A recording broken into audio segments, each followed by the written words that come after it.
हमारा मन एक अद्भुत उपहार है जो हमारे पास आने वाले हर अनुभव और हर जानकारी को जीवंत रूप में याद रखता है।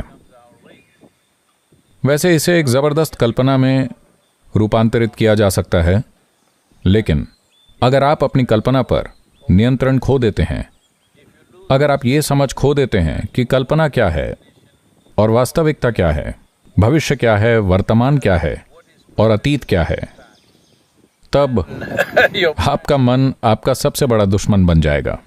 ज्यादातर इंसान जीवन में दुख नहीं झेल रहे हैं, वो बस अपनी याददाश्त और कल्पना से पीड़ित हैं। 10 साल पहले जो हुआ था वो अब भी उससे दुखी हैं, जो शायद परसों होगा उससे भी वो दुखी हैं। ये जीवन की वजह से नहीं है, ये 2 सबसे शानदार क्षमताओं पर नियंत्रण की कमी के कारण है। जीवंत याददाश्त की क्षमता और जबरदस्त कल्पना की शक्ति। अपने भविष्य की चिंता मत कीजिए। अगर आप वर्तमान को अच्छे से संभालते हैं तो भविष्य अपने आप खिलेगा। हम केवल उसी पर काम कर सकते हैं जो अभी हमारे हाथ में है। आप उस पर काम नहीं कर सकते जो आपके मन में है। जो आपके मन में है आप उसके लिए प्लान बना सकते हैं, लेकिन उसके लिए कुछ कर नहीं सकते। आप केवल वर्तमान क्षण में काम कर सकते हैं। आप केवल उसी को संभाल सकते हैं जो अभी मौजूद है। आप में से जो लोग अपने विचारों और भावनाओं में बहुत ज्यादा डूबे हुए हैं, लगातार सोशल मीडिया या किसी और चीज पर लगे रहते हैं, मुझे लगता है आपको अपना फोन छोड़कर जंगल में टहलना चाहिए। अगर ऐसा हर दिन संभव नहीं है तो महीने में कम से कम 1 या 2 दिन आपको कहीं खो जाना चाहिए। बस प्रकृति की गोद में बिल्कुल अकेले रहिए, टहलिए, बैठिए, चीजों को देखिए। अगर आप पर्याप्त ध्यान दें तो आप देखेंगे कि आप अस्तित्व की हर छोटी छोटी चीज पर बहुत मंत्रमुग्ध हो जाएंगे, क्योंकि एक छोटी सी चींटी का निर्माण भी इतना जटिल है कि आप और आपकी बुद्धि उसके बनने की सटीक प्रक्रिया को पूरी तरह से समझ नहीं पाएंगे।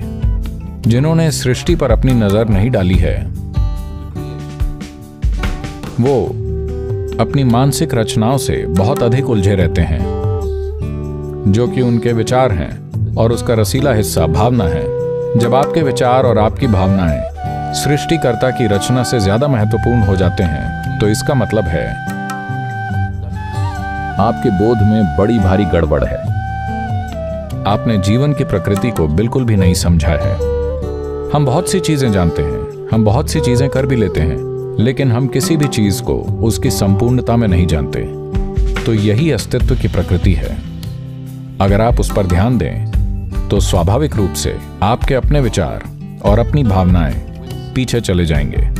आप तब भी उनका आनंद ले सकते हैं, लेकिन आप जानते हैं कि ये कितने महत्वहीन हैं।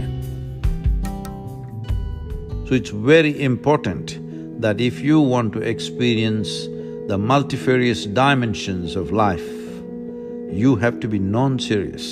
तो ये बहुत ही महत्वपूर्ण है कि अगर आप जीवन के अलग अलग आयामों का अनुभव करना चाहते हैं तो आपको गंभीरता छोड़नी होगी। आप गंभीर सिर्फ इसलिए बन गए हैं क्योंकि आपने अपने अस्तित्व को बहुत गंभीरता से ले लिया है। हालांकि हम इस ब्रह्मांड में बहुत ही कम समय के लिए होते हैं। ये एक विशाल ब्रह्मांड है। जिस ग्रह प्रणाली या सौर मंडल में हम रहते हैं वो एक छोटा सा कण है। उसमें पृथ्वी एक सूक्ष्म कण है। उस सूक्ष्म कण में जिस स्थान पर या जिस शहर में आप रहते हैं वो एक बहुत ही सूक्ष्म कण है।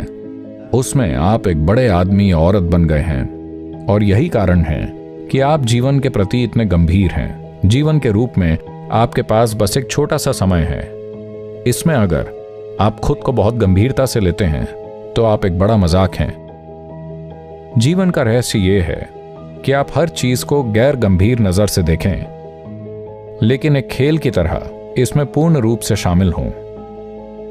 तो जीवन को एक खेल की तरह लें। अगर आप जीवन को एक खेल की तरह लेना चाहते हैं तो आपको यह समझना होगा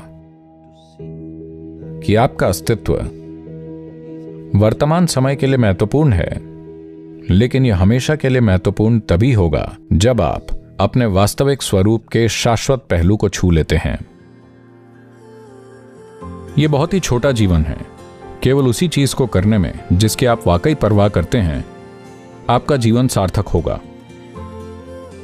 अगर आप जीवन में सच्ची भागीदारी लाना चाहते हैं, खुद को पूरी तरह से अर्पित करने के लिए, तो आपको कुछ ऐसा करना चाहिए जो आपके लिए वाकई मायने रखता हो। यह महत्वपूर्ण है कि आप उसे खोजें। जब मैं कहता हूं कि उसे खोजना महत्वपूर्ण है, तो आपका अपना आधा जीवन यह खोजने में नहीं बिताना है कि मेरा जुनून क्या है। नहीं, आपको बस अपनी क्षमता पर काम करना है कि आप हर चीज को अपना बना लें। जब सब कुछ आपका है, यह पूरी दुनिया आपकी है, यह ब्रह्मांड आपका है, तो जब यह आपका एक हिस्सा है, अब अगर आप खुद को पूरी तरह से शामिल करते हैं और लगातार उस चीज के लिए प्रयास करते हैं जो आपके लिए मायने रखती है, जिसके आप वाकई परवाह करते हैं, तब आपका अस्तित्व ही सार्थक हो जाएगा। जरूरी नहीं कि आपके कार्य, जरूरी नहीं कि आप क्या हासिल करते हैं और क्या नहीं, लेकिन आपका अस्तित्व ही सार्थक होगा, क्योंकि बस सांस लेना और होना ही एक जबरदस्त घटना है। यहां जीवन से बड़ी कोई घटना नहीं है। अगर यह सार्थक नहीं है, अगर यही सार्थक नहीं है, तो सार्थक क्या है?